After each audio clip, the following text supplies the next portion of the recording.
All right, we have some more breaking news coming in. Gotabaya Rajapaksa has now quit as the president, sending his resignation to the speaker.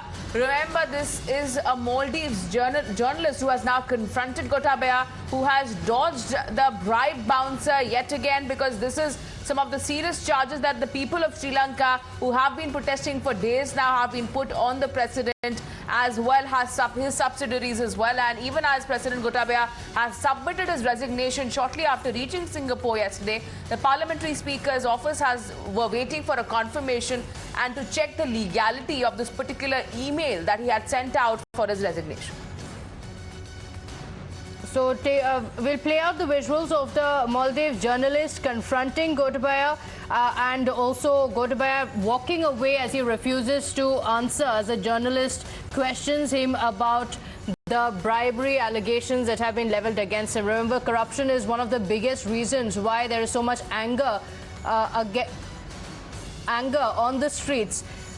Priyank is joining us live. He's reporting live from Colombo with what's happening. Priyank, a lot of celebrations that were witnessed. In fact, in the last 2 days, we've seen varied emotions. First, a lot of anger as they hit the streets. But as the resignation came in, it turned to complete celebration. Of course, even now, there's no answer to what next.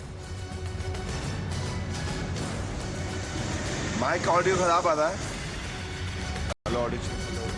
All right, we'll try to go back to Priyank shortly and try to connect with him. But this is a big development that we have been tracking since yesterday. Mr. Gotabaya, who rose to power in 2019, he fled the nation and the country and sought his refuge in 2 other island nations as the mass anti-government protests rapidly escalated last weekend. And early on Wednesday, remember, he had flown to the Maldives by a Sri Lankan military aircraft. He reached Singapore on Thursday evening. The country's foreign ministry had confirmed this. And Priyank, you continue to get us those ground updates. We saw the celebration shots, and now the latest being that that has now been confirmed by the ministry in Sri Lanka that email sent out by Gotabaya is actually authentic, and they have in fact received his resignation.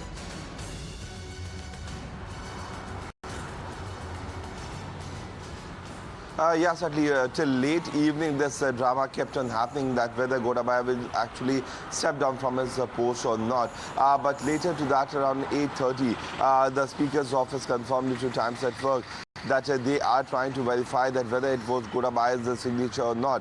So from the embassy in Singapore, the message was once again sent back to the Speaker's house that yes, it was Gotabaya who has sent this letter to to the Sri Lankan speaker.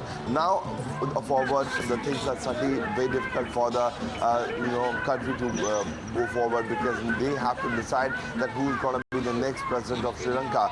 For this, the speaker has called for an all-party meet very soon, and on 19th, we are expecting that all these parties will give the names of their candidates who want to contest for the presidential election. There are 2 prominent names which has come up so far is the speaker himself from the ruling party SFPP, and Sajid Premdasa, who is the leader of opposition. The opposition also wants to have the close stake in the formation of the government, because the public perception is such that the ruling party has managed to steal them.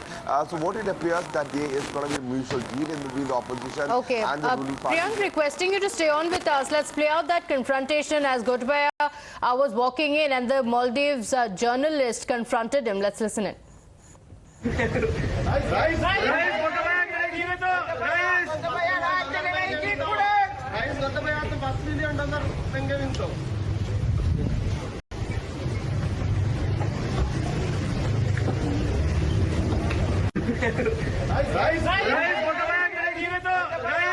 $5 million